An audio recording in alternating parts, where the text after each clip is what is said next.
اس انداز سے اپنی طرف سے چیزیں ایڈ کر کر کے، اپنی طرف سے اضافے کر کر کے، اس کو اپنی طرف سے بڑھا چڑھا کے اس طرح پیش کرتے ہیں اور کہتے ہیں جی 1.25 لاکھ صحابہ کے سامنے اللہ کے نبی علیہ الصلوۃ والسلام نے خطبہ ارشاد فرمایا۔ حالانکہ 1.25 لاکھ صحابہ، 1,14,000 یا 1,24,000 صحابہ وہ میدان عرفات میں موجود تھے، میدان عرفات میں حجۃ الوداع کے موقع پر موجود تھے۔ اس مقام پہ 1.25 لاکھ صحابہ غدیر خم میں موجود نہیں تھے، کیونکہ حجۃ الوداع سے فارغ ہونے کے بعد جو مکہ والے تھے وہ مکہ میں رہ گئے، جو طائف والے تھے وہ طائف میں چلے گئے، جو یمن والے تھے وہ یمن میں چلے گئے، اور عراق والے عراق میں، باقی اپنے اپنے علاقوں میں صحابہ چلے گئے۔ خم کے مقام پر تو وہ صحابہ موجود تھے جو مدینہ شریف یا مدینہ شریف کے مضافات کے رہنے والے تھے۔ اب ان کی تعداد کیا ہے؟ میں اہل تشیع کی کتابوں سے چند حوالے پیش کر دیتا ہوں۔ یہ کتاب ہے ابن شہر اشوب کی مناقب آل ابی طالب، اس میں امام محمد الباقر رضی اللہ تعالی عنہ سے روایت موجود ہے۔ وفی روایت عن الباقر علیہ السلام، یہ ابن شہر اشوب نقل کرتا ہے، قال، آپ نے فرمایا، لما قال نبی صلی اللہ علیہ وآلہ وسلم یوم غدیر خم بین 1000 و 300، نبی پاک صلی اللہ علیہ وآلہ وسلم نے جب غدیر خم کا خطبہ ارشاد فرمایا تو امام محمد باقر فرماتے ہیں کہ اس وقت 1300 لوگ افراد موجود تھے۔ امام محمد باقر کی روایت کے مطابق 1300 افراد موجود تھے، اور بہار الانوار کی جلد نمبر 37 ہے، اور اس کے صفحہ نمبر 139 اور 40، 158، 165 اور 193 پر متعدد روایات موجود ہیں۔ ملا باقر مجلسی نے نقل کیا، امام جعفر الصادق سے بھی نقل کرتا ہے کہ اس وقت غدیر خم کے موقع پر ایک روایت کے مطابق 10,000، 12,000 اور زیادہ سے زیادہ 15,000، اور صفحہ نمبر 193 جو ہے اس پر امام محمد باقر رضی اللہ تعالیٰ کی روایت موجود ہے کہ 1300 اصحاب موجود تھے غدیر خم کے موقع پر، اور شیعہ جو مبلغین اور علماء ہیں وہ کہتے ہیں 1.25 لاکھ صحابہ موجود تھے۔ حالانکہ زیادہ سے زیادہ جو تعداد ہے وہ کتنی ہے؟ 15,000 افراد کی تعداد موجود ہے، اور وہاں نبی پاک صلی اللہ علیہ وآلہ وسلم نے خطبہ ارشاد فرمایا۔ اب یہ خطبہ حضور علیہ الصلوۃ والسلام نے غدیر خم کے موقع پر کیوں ارشاد فرمایا؟ اس خطبے کا یا اس اجتماع کا وہاں بیٹھ کے خطبہ دینے کا، بیان کرنے کا، مولا علی کی منزلت اور مقام بیان کرنے کی وجہ کیا پیش آئی؟ اس حدیث کا من کنت مولا ہو فعلی مولا ہو کا شان ورود کیا ہے، سبب ورود کیا ہے؟ یہ حدیث کیوں، جس طرح قرآن کی آیت کا شان نزول ہوتا ہے تو نبی کریم علیہ الصلوۃ والسلام جو اپنا ارشاد فرماتے ہیں کوئی حکم یا حدیث تو اس کا بھی سبب ورود ہوتا ہے، اس کا شان ورود ہوتا ہے۔ اس حدیث کا شان ورود کیا ہے؟ تو سنی اور شیعہ دونوں کی کتابوں میں اس کا شان ورود جو لکھا ہوا ہے وہ یہ ہے کہ نبی کریم صلی اللہ علیہ وآلہ وسلم کی بارگاہ اقدس میں کچھ لوگوں نے مولا علی رضی اللہ تعالی عنہ کی شکایت کی۔ جب نبی پاک صلی اللہ علیہ وآلہ وسلم کی بارگاہ اقدس میں مولا علی کی لوگوں نے شکایت کی تو نبی پاک صلی اللہ علیہ وآلہ وسلم نے خم کے موقع پر اس جگہ پہ صحابہ کو ٹھہرا کر جمع کر کے سیدنا مولا علی رضی اللہ تعالی عنہ کی قدر و منزلت اور ان کا مقام و مرتبہ بیان فرمایا۔ اس کا حوالہ پہلے اہل سنت کی کتابوں سے، صحیح بخاری میں 4350 نمبر حدیث، اور مسند احمد ابن حنبل میں حضرت ابو سعید خدری رضی اللہ تعالیٰ عنہ سے 11408 نمبر، دلائل النبوہ میں امام بہقی 2119 نمبر روایت لے کے، اور جامع ترمذی میں 3712 نمبر، شرح اصول اعتقاد اہل سنہ حافظ ہبۃ اللہ اللالکائی کی 2640 نمبر روایت، اور المستدرک علی الصحیحین میں حضرت ابو سعید خدری رضی اللہ تعالیٰ عنہ سے 4712 نمبر حدیث امام حاکم لے کے، حاکم نے بھی صحیح کہا، امام ذہبی نے بھی اس کو صحیح کہا۔ یہ اہل سنت کی کتابوں میں موجود ہے، اور اہل تشیع کی کتابوں میں سے ملا باقر مجلسی کی یہی کتاب بہار الانوار کی جلد نمبر 37 صفحہ نمبر 220 اور 221 پر، اور جلد نمبر 33 کے صفحہ نمبر 218 پر، اور کشف الغمہ فی معرفت الائمہ علامہ اربلی کی کتاب جلد نمبر 1 صفحہ نمبر 288، 288 اور 289، ان دونوں صفحات پر اس کا شان ورود کچھ اس طرح موجود ہے۔ اس بات پر سنی شیعہ دونوں متفق ہیں کہ جب نبی کریم صلی اللہ علیہ وآلہ وسلم مدینہ شریف سے مکہ شریف کی طرف حج کے لیے روانہ ہوئے تو آپ صلی اللہ علیہ وآلہ وسلم نے حضرت علی رضی اللہ تعالیٰ عنہ کو یمن کی طرف خمس لینے کے لیے روانہ فرمایا، کیونکہ حضرت خالد بن ولید کی طرف سے حضور علیہ السلام کی بارگاہ اقدس میں پیغام آیا تھا کہ یا رسول اللہ یمن میں جو مال غنیمت حاصل ہوا ہے اس کا خمس آپ کسی کو بھیج کے منگوا لیں۔ تو نبی کریم علیہ السلام نے حضرت علی کو یمن کی طرف بھیجا کہ علی یمن جائیں اور جا کے وہاں سے مال غنیمت اور خمس لیں اور آپ مکہ پہنچیں اور وہاں آ کے حج میں ہمارے ساتھ شریک ہو جائیں۔ حضرت علی رضی اللہ تعالیٰ عنہ یمن گئے اور اسی طریقے سے آپ مال غنیمت اور خمس لے کے مکہ شریف واپس آئے۔ جب یمن گئے نا تو یمن میں سیدنا مولا علی رضی اللہ تعالیٰ عنہ نے خمس وصول کیا۔ خمس وصول کر کے آپ نے اس خمس میں سے جو مال تھا اس میں تصرف فرمایا، اس کو استعمال کیا۔ اب وہاں جو موجود صحابہ تھے ان میں سے حضرت برادہ بن حسیب اسلمی جو تھے انہیں اس بات پر بڑا رنج ہوا اور وہ بڑے اس پر خفا ہوئے اور انہوں نے اس پر جو ہے نا وہ حضرت علی رضی اللہ تعالیٰ عنہ پر جو ہے نا وہ ناراض ہوئے کہ آپ نے اس خمس میں سے کیوں استعمال کیا، جبکہ حضرت علی اپنی جگہ پر برحق تھے۔ اصل میں غلط فہمی حضرت برادہ بن حسیب اسلمی کی ہوئی، وہ یہ سمجھے کہ شاید حضرت علی نے اس میں نعوذ باللہ ناجائز تصرف کیا ہے خمس میں سے، جبکہ حضرت علی رضی اللہ تعالیٰ عنہ حق پر تھے، کیونکہ خمس اہل بیت کا حق ہے۔ مولا علی نے اس خمس میں سے ایک لونڈی اپنے لیے رکھ لی تو انہوں نے اپنے حق کو استعمال کیا، جو تصرف کیا وہ خمس میں سے اہل بیت کا حق تھا، انہوں نے اپنے حق کو استعمال کیا۔ تو حضرت برادہ اسلمی نے جب یہ دیکھا تو اس پر وہ ناراض ہوئے، خفا ہوئے، اس پر ناراضگی ہوئی اور وہ بات رسول خدا صلی اللہ علیہ وآلہ وسلم کی بارگاہ اقدس میں آ کے انہوں نے حضرت برادہ بن حسیب اسلمی نے آ کے بیان کی۔ یہ اس بات کو شیعہ عالم اربلی نے اپنی کتاب کشف الغمہ کی پہلی جلد صفحہ نمبر 288 اور اگلے صفحے پر اس کو بیان کیا ہے کہ برادہ اسلمی کہتے ہیں غزوت مع علی الی الیمن فرأیت منہ جفوۃ، میں حضرت علی کے ساتھ یمن گیا تو میں نے ان سے کچھ تنگی محسوس کی۔ فقدمت علی رسول اللہ صلی اللہ علیہ وسلم فذکرت علیٰ فتنقصتہ، میں نبی کریم علیہ السلام کی بارگاہ میں واپس آیا اور حضور سے آ کے حضرت علی کی شکایت کی۔ جب میں نے حضور کی بارگاہ میں حضرت علی کی شکایت کی فرأیت وجہ رسول اللہ صلی اللہ علیہ وسلم تغیرا، تو اللہ کے رسول صلی اللہ علیہ وآلہ وسلم کی چہرہ مبارکہ کو میں نے دیکھا کہ حضور کا چہرہ غصے سے متغیر ہو گیا، یعنی سرکار نے ناراضگی کا اظہار کیا حضرت برادہ بن حسیب اسلمی کی شکایت پر جو انہوں نے حضرت علی کی ہے۔ اب یہ ایک واقعہ، اور دوسرا واقعہ بھی علامہ اربلی نے کشف الغمہ کے اسی صفحے پر بیان کیا اور حضرت برادہ اسلمی سے ہی بیان کیا۔ اور اسی طرح اہل سنت کی کتابوں میں سے مسند احمد ابن حنبل میں امام احمد بن حنبل 11408 نمبر حدیث حضرت ابو سعید خدری رضی اللہ تعالیٰ عنہ سے لے کے ہے، اور اسی طریقے سے دلائل النبوہ میں بھی اسی مضمون کی روایت موجود ہے، اور صحیح بخاری میں 4350 نمبر حدیث برادہ اسلمی رضی اللہ تعالیٰ عنہ سے ہی موجود ہے کہ انہوں نے اسی طریقے سے جو ہے نا وہ نبی کریم صلی اللہ علیہ وآلہ وسلم کی بارگاہ اقدس میں جب شکایت کی تو نبی صلی اللہ علیہ وآلہ وسلم نے ان کو روکا اور کہا کہ علی کے ساتھ اس طرح بغض نہ رکھو، بلکہ علی رضی اللہ تعالیٰ عنہ نے جو مال غنیمت سے جو خمس ملا ہے اس میں جو تصرف کر کے مال خمس کو استعمال کیا ہے، علی اس سے زیادہ کے حقدار ہیں۔ اب یہ شکایات جب رسول اللہ صلی اللہ علیہ وآلہ وسلم کی بارگاہ اقدس میں صحابہ کی طرف سے حضرت علی کے بارے میں موصول ہوئیں تو نبی کریم صلی اللہ علیہ وآلہ وسلم نے صحابہ اکرام کو خم کے مقام پر جمع کیا اور وہاں خطبہ ارشاد فرمایا۔ سنی اور شیعہ دونوں کتابوں میں ملا باقر مجلسی کی کتاب بہار الانوار کی جلد 37 میں حوالہ پیش کر چکا، جلد 33 سے حوالہ پیش کیا، اور کشف الغمہ فی معرفت الائمہ علامہ اربلی کی اس کتاب سے حوالہ پیش کیا، اور اہل سنت کی تو کئی کتابوں میں یہ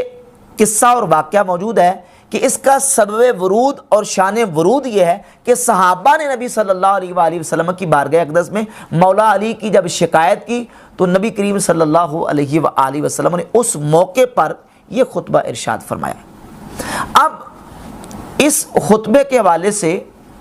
جو شیعہ علماء ہیں، شیعہ مقررین ہیں، خطبہ ہیں، اور بعض ان کی کتابوں میں یہ واقعات لکھے ہوئے ہیں، اس خطبے کو وہ قرآن کی 2 آیتوں کے ساتھ جوڑتے ہیں۔ ان میں سے ایک آیت الیوم اکملت لکم دینکم واتممت علیکم نعمتی ورضیت لکم الاسلام دینا، کہتے ہیں جی یہ آیت نازل ہی اس وقت ہوئی ہے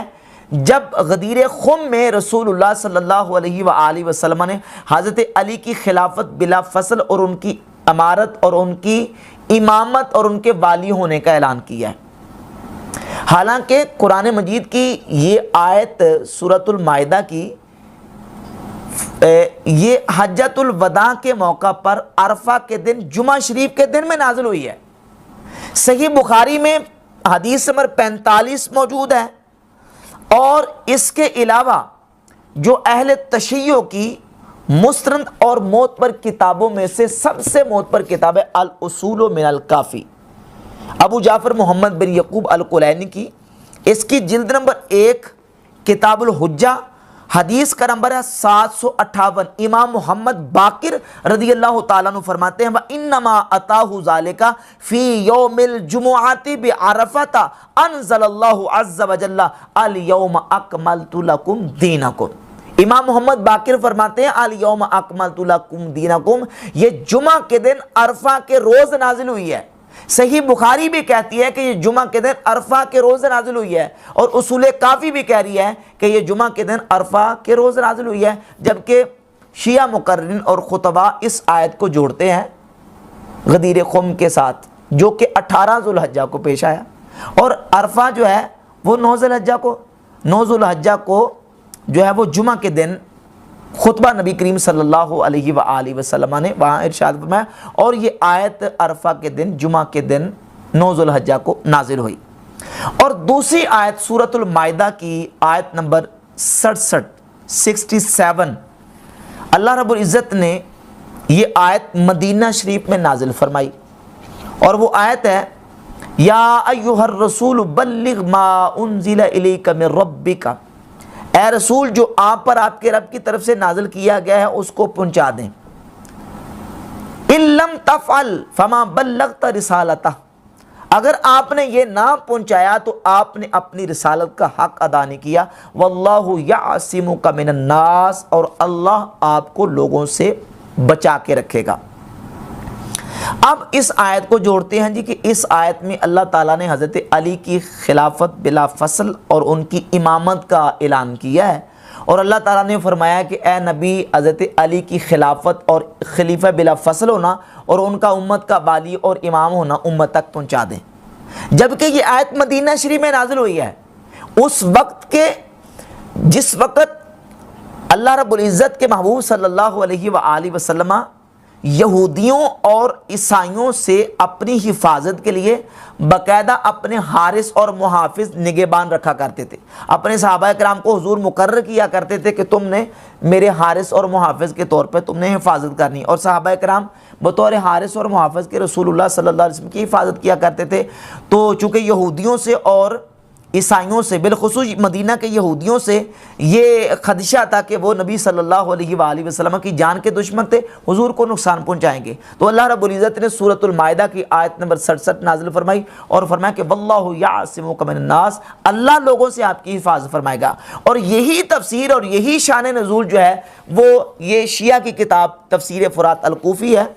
فرات بن ابراہیم بن فرات الکوفی کی، اس کے صفحہ 37 پر لکھا ہوا ہے کہ کان النبی صلی اللہ علیہ وآلہ وسلم یتحارسہ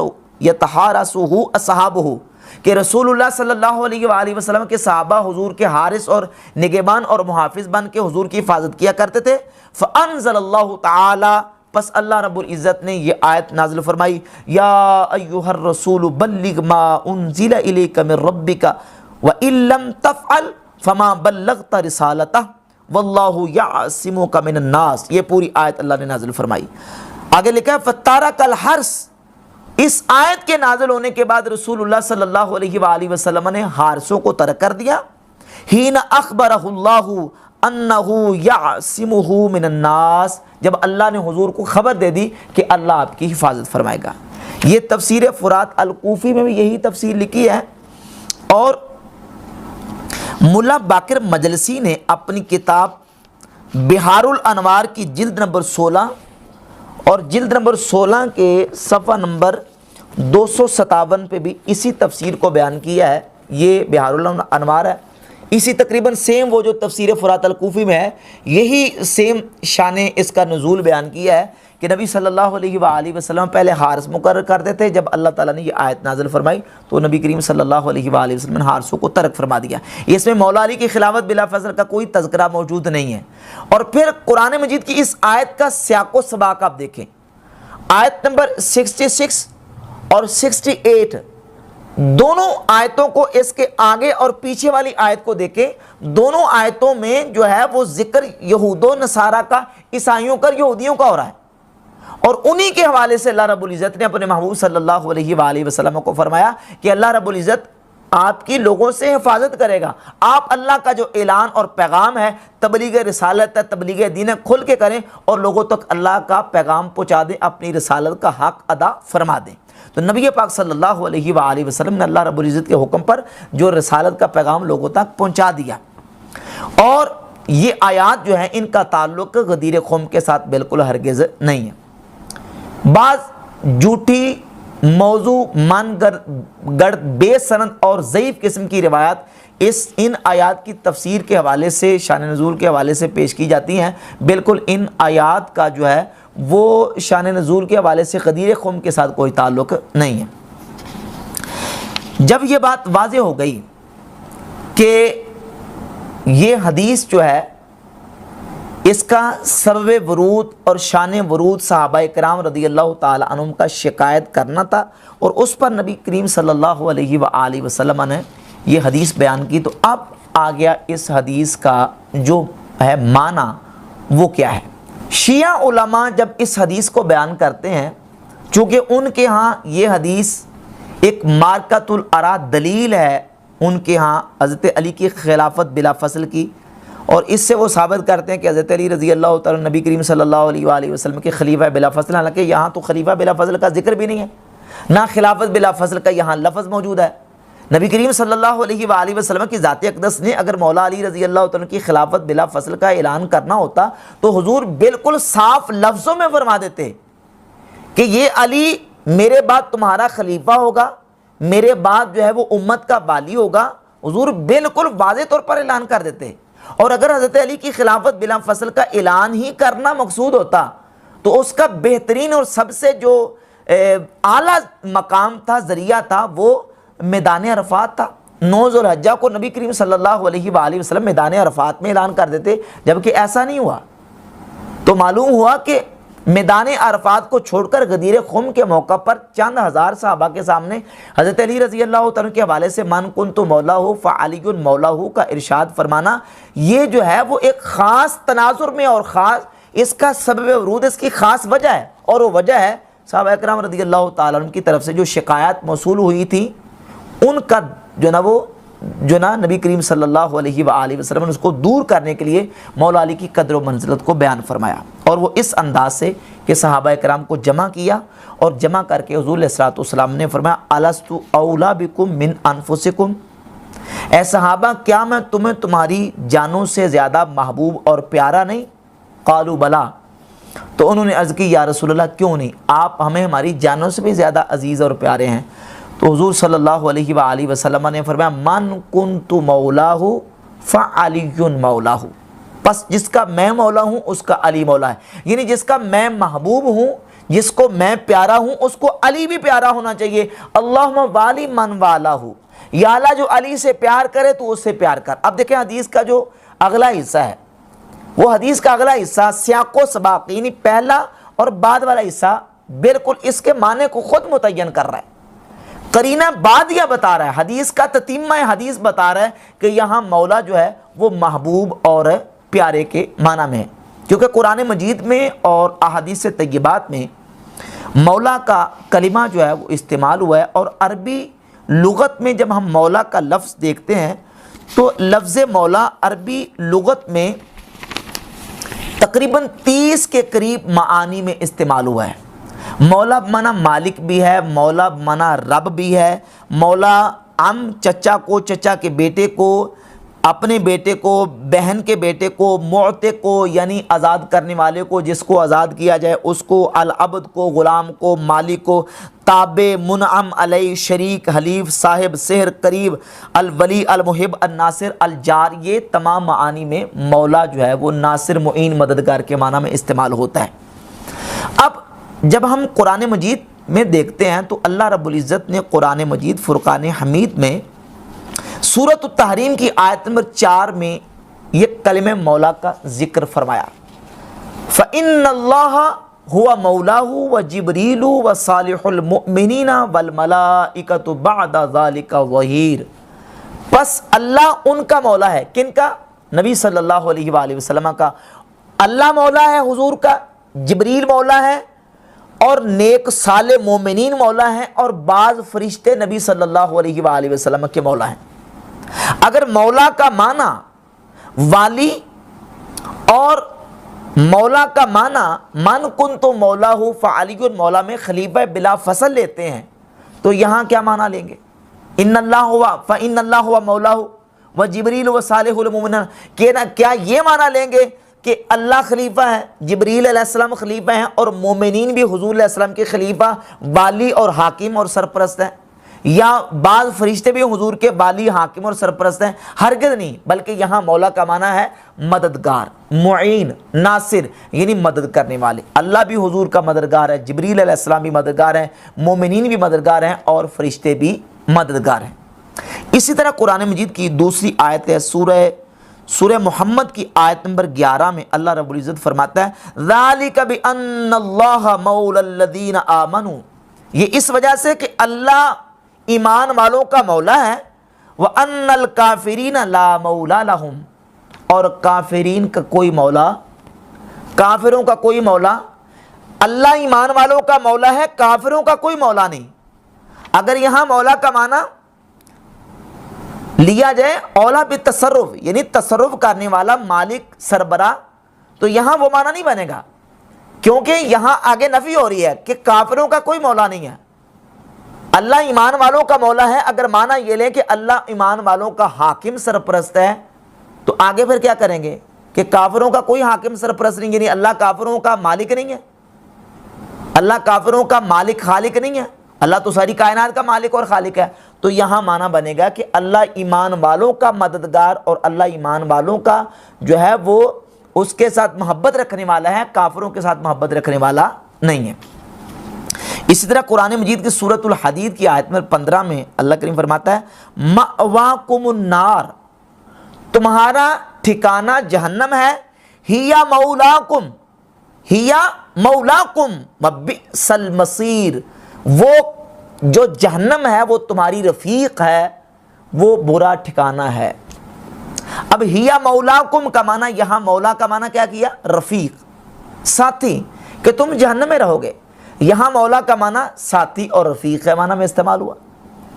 اور اس کے علاوہ حدیث میں، جو کہ سنی اور شیعہ دونوں کتابوں میں حدیث موجود ہے، اہل سنت کی کتابوں میں سے صحیح بخاری میں 2699 اور 4251 نمبر، اور بہار الانوار ملا باقر مجلسی کی صفحہ نمبر 373 پر اس کتاب میں ملا باقر مجلسی نے اس حدیث کو بیان کیا کہ نبی کریم صلی اللہ علیہ وآلہ وسلم کی ذات اقدس نے حضرت زید بن حارثہ رضی اللہ تعالی عنہ کو فرمایا انت اخونا و مولانا، اے زید بن حارثہ تم ہمارے بھائی اور ہمارے مولا ہو۔ تو یہاں مولا کس معنی میں ہے؟ محبوب اور پیارے کے معنی میں، کہ تم ہمارے بھائی بھی ہو اور تم ہمارے محبوب بھی ہو، تم ہمارے پیارے بھی ہو۔ اب اسی حدیث کے اوپر جب ہم انہی آیات اور احادیث کے معنی کو لے کے آتے ہیں تو واضح معنی ہو جاتا ہے کہ من کنت مولا فعلی مولا، پس جس کا میں مولا یعنی محبوب اور پیارا ہوں، اس کا علی بھی پیارا اور محبوب ہونا چاہیے، اس کو علی بھی پیارا اور محبوب ہونا چاہیے۔ اور اس کے بعد فرمایا اللہم والی من والا ہوں، یا اللہ جو علی سے پیار کرے تو اس سے پیار کر۔ اب شروع میں بھی پیار کا ذکر ہے، آخر میں بھی پیار کا ذکر ہے۔ قرینہ بعدیہ اور تتمہ حدیث بتا رہا ہے کہ یہاں مولا بمعنی محبوب ہے، پیارا ہے، کہ علی بھی اس کو محبوب اور پیارے ہونے چاہیے۔ اس کے ساتھ ساتھ اس سلسلے میں جو روافض کی طرف سے استدلال ہوتا ہے وہ کہتے ہیں جی یہاں مولا کا جو لفظ ہے یہ اولا بالتصرف کے معنی میں استعمال ہوا ہے کہ رسول اللہ صلی اللہ علیہ وآلہ وسلم نے حضرت علی رضی اللہ تعالی عنہ کو اولا بالتصرف قرار دیا کہ جس کا میں حاکم اور سرپرست ہوں، اس کے علی حاکم اور سرپرست ہیں، جبکہ ان کی اپنی کتابوں میں اس حدیث کا شان ورود، پہلے کہ اور شان ورود بھی میں ساتھ بیان کر دوں، شان ورود بھی اس حدیث کا بیان کیا گیا ہے۔ ملا باقر مجلسی نے اپنی کتاب اپنی کتاب بہار الانوار کی جلد نمبر 37 صفحہ نمبر 186 اور 87 پہ لکھا ہے کہ نبی پاک صلی اللہ علیہ وآلہ وسلم نے جب مدینہ شریف میں مواخات قائم فرمائی تو حضرت علی نے حضور علیہ الصلوۃ والسلام کی بارگاہ اقدس میں عرض کی، یا رسول اللہ آپ نے مہاجرین کو انصار کا آپس میں بھائی بھائی بنا دیا، تو مجھے کسی کا بھائی نہیں بنایا۔ تو نبی کریم صلی اللہ علیہ وآلہ وسلم نے اس موقع پر ارشاد فرمایا اور حضور نے فرمایا اللہم ھذا منی وانا منہ، یا اللہ یہ علی مجھ سے میں ان سے ہوں، الا انہ منی بمنزلۃ ہارون من موسیٰ الا من کنت مولاہ فھذا علی مولاہ۔ حضور صلی اللہ علیہ وآلہ وسلم نے مواخات کے موقع پر ارشاد فرمایا کہ جس کا میں مولا ہوں اس کا علی مولا ہے۔ اب یہ ملا باقر مجلسی نے اپنی کتاب بہار الانوار کی 37 نمبر جلد کے صفحہ 186 اور 87 پر یہ بھی بیان کیا۔ اب جہاں تک بات ہے اس حدیث میں مولا کے لفظ کے استعمال کی، تو مولا کا بحمد تعالیٰ معنی بیان کر دیا کہ مولا جو ہے یہاں محبوب، معین، ناصر اور مددگار کے معنی میں استعمال ہوا ہے، اولا بالتصرف کے معنی میں استعمال نہیں ہوا۔ اور یہاں اولا بالتصرف کے معنی میں بن بھی نہیں سکتا۔ یہ حدیث نبی کریم صلی اللہ علیہ وآلہ وسلم کی ذات اقدس کی، اس ذات کی زبان اقدس سے نکلی ہے جو افصاح العرب ہیں، ساری کائنات کے عربوں سے فصیح ترین ہے۔ حضور صلی اللہ علیہ وآلہ وسلم نے چونکہ عربی میں یہ حدیث بیان کی ہے، تو اب ہمیں اس حدیث میں لفظ کا معنی جو ہے وہ عربی فصاحت و بلاغت اور عربی گرامر کے اعتبار سے سمجھنا پڑے گا۔ تو یاد رکھیں لفظ مولا یہ کبھی متعدی بنفس ہی ہوتا ہے اور کبھی متعدی باللام ہوتا ہے۔ متعدی بنفس ہی ہو یا متعدی باللام ہو، اس کا وہاں معنی متصرف فی غیر ہی نہیں ہو سکتا۔ مثلا متعدی بنفس ہی جس طرح کہ اللہ مولا المؤمنین، اللہ ایمان والوں کا مولا ہے، یہاں مولا متعدی بنفس ہی ہے۔ اور انا مولا لکا، میں تیرا مولا ہوں، یہاں متعدی باللام ہے، یعنی لام کے ساتھ متعدی ہے۔ متعدی بنفس ہی ہو یا متعدی باللام ہو، مولا کا معنی یہاں متصرف فی غیر ہی، یعنی غیر میں تصرف کرنے والا، یہاں معنی نہیں بنتا۔ اگر یہاں متصرف فی غیر ہی معنی مراد لیا جائے جہاں متعدی بنفس ہی ہوتا ہے یا متعدی باللام ہوتا ہے، تو قرآن مجید کی جو آیت پیچھے گزری ہے سورہ محمد کی، ذالک بان اللہ هو مولا الذین آمنوا، یہ اس وجہ سے کہ اللہ ایمان والوں کا مولا ہے، وان الکافرین لا مولا لہم، یہ جو آیت ہے کہ کافروں کا کوئی مولا نہیں ہے۔ اگر یہاں مولا کا معنی متصرف فی غیر ہی مراد لیا جائے تو پھر کیا معنی یہ کریں گے اس آیت میں کہ کافروں کا کوئی مولا نہیں ہے، یعنی اللہ جو ہے وہ نعوذ باللہ تعالیٰ کافروں میں تصرف نہیں کر سکتا، اللہ جو ہے وہ کافروں کا مالک نہیں ہے، حالانکہ اللہ تو ساری کائنات کا مالک ہے۔ تو یہاں معنی مولا کا ہوگا کہ اللہ رب العزت ایمان والوں کے ساتھ محبت کرتا ہے، موالات رکھتا ہے، ان کی مدد کرتا ہے، کافروں کے ساتھ اللہ محبت نہیں رکھتا۔ اسی طرح جب ہم دیکھتے ہیں لفظ اولا، تو لفظ اولا جو ہے یہ اس میں تفضیل کا صیغہ ہے، اور جب یہ متعدی من کے ساتھ ہوتا ہے، جب اولا من کے ساتھ متعدی ہو تو وہاں جو ہے وہ اولا بالتصرف کے معنی میں استعمال ہوتا ہے۔ نبی پاک صلی اللہ علیہ وآلہ وسلم نے اس حدیث میں مولا علی کے لیے لفظ مولا استعمال کیا ہے، اولا استعمال نہیں کیا، اولا سے مولا کی طرف عدول کیا ہے، یہ بتانے کے لیے کہ یہاں مولا محبوب کے معنی میں ہے، اولا بالتصرف کے معنی میں نہیں ہے، خلیفہ بلا فصل کے معنی میں نہیں ہے۔ تو بحمد تعالیٰ اس حدیث کا سیاق و سباق، اس حدیث کے اندر جو موجود لفظ ہے وہ بھی بالکل اس کا معنی واضح کرتا ہے کہ مولا بمعنی یہاں محبوب ہے، خلیفہ بلا فصل نہیں ہے۔ اگر یہاں مولا کا معنی خلیفہ بلا فصل ہوتا تو کوئی ایک موقع تو ہوتا مولا علی رضی اللہ تعالیٰ عنہ خود اس حدیث کو پڑھ کے استدلال کرتے اور کہتے کہ مجھے تو رسول خدا صلی اللہ علیہ وآلہ وسلم نے امت کا خلیفہ بلا فصل بنا دیا ہے، اور تم ابو بکر کی بیعت کیوں کر رہے ہو؟ بلکہ مولا علی رضی اللہ تعالیٰ عنہ سمیت تمام صحابہ نے حضرت صدیق اکبر رضی اللہ تعالیٰ عنہ کو امت کا امام اور خلیفہ بلا فصل حضور علیہ الصلوۃ والسلام کا تسلیم کیا ہے۔ سقیفہ بنی سعدہ میں ہی حضرت مولا علی رضی اللہ تعالیٰ عنہ جو ہے وہ بیان کرتے کہ مجھے تو حضور نے خلیفہ بلا فصل بنایا ہے، لیکن کوئی ایک موقع بھی ایسا نہیں ہے۔ بلکہ یہ نہج البلاغہ ہے مولا علی رضی اللہ تعالیٰ عنہ کے خطبات، جو کہ اہل تشیع کے ہم معتبر سمجھے جاتے ہیں، کیونکہ اس کو جمع کرنے والے شیعہ عالم ہیں شیخ شریف رضی، انہوں نے 4 صدی میں اس کو جمع کیا ہے ان خطبات کو۔ یہ خطبہ نہج البلاغہ، اس میں صفحہ نمبر ہے 643 اور 644۔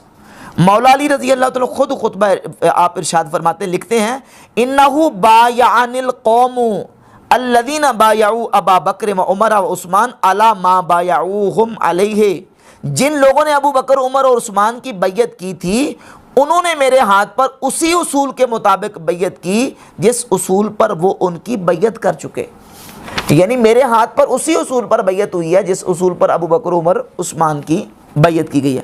اور آگے صفحہ نمبر 644 پر موجود ہے کہ مولا علی فرماتے ہیں کہ اور شورا کا حق صرف مہاجرین و انصار کو ہے، وہ اگر کسی پر ایکا کر لیں اور اسے خلیفہ سمجھ لیں تو اسی میں اللہ کی رضا و خوشنودی سمجھی جائے گی، یعنی مہاجرین و انصار جس پر ایکا کر لیں اور جس کو اپنا امام اور خلیفہ تسلیم کر لیں اسی میں اللہ راضی، جس پر انصار و مہاجرین راضی ہیں اسی پر اللہ راضی ہے۔ تو مولا علی فرماتے ہیں جس طریقے سے ابو بکر، عمر، عثمان کی بیعت کی گئی ہے اسی طریقے سے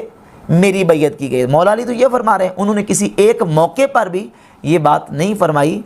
کہ میں جو ہے وہ خلیفہ بلا فصل ہوں، مجھے حضور علیہ الصلوۃ والسلام نے امت کا مولا قرار دیا ہے، لہذا مجھے جو ہے وہ خلیفہ بلا فصل بنایا جائے، ہرگز ایسا نہیں فرمایا۔ اب یہ جو اہم اس حوالے سے اس حدیث میں نقطہ ہے نا وہ سمجھیں، بہت اہم نقطہ اس حدیث میں وہ یہ ہے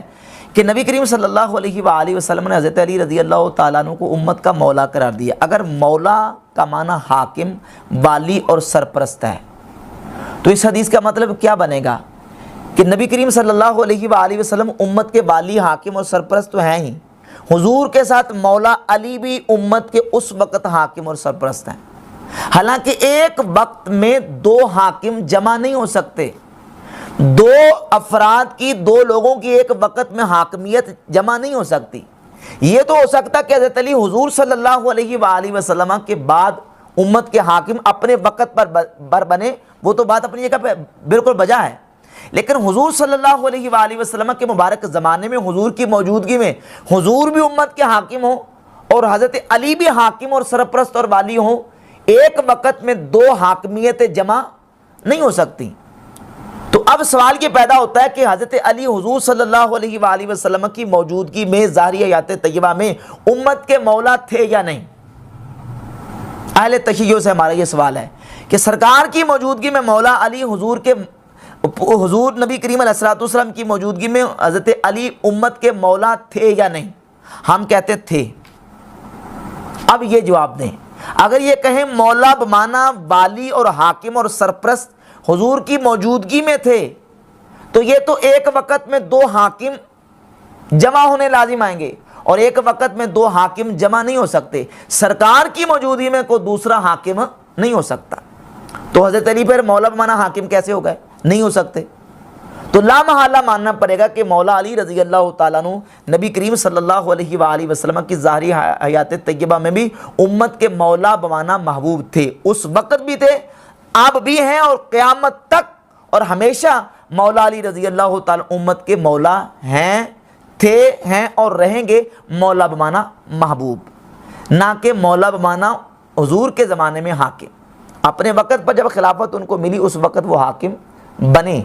لیکن نبی کریم صلی اللہ علیہ وآلہ وسلم نے جو حدیث بیان کر کے حضرت مولا علی کو مولا قرار دیا ہے وہ بمانا محبوب ہے، کیونکہ ایک وقت میں دو محبتیں تو جمع ہو سکتی ہیں لیکن ایک وقت میں دو حاکم جمع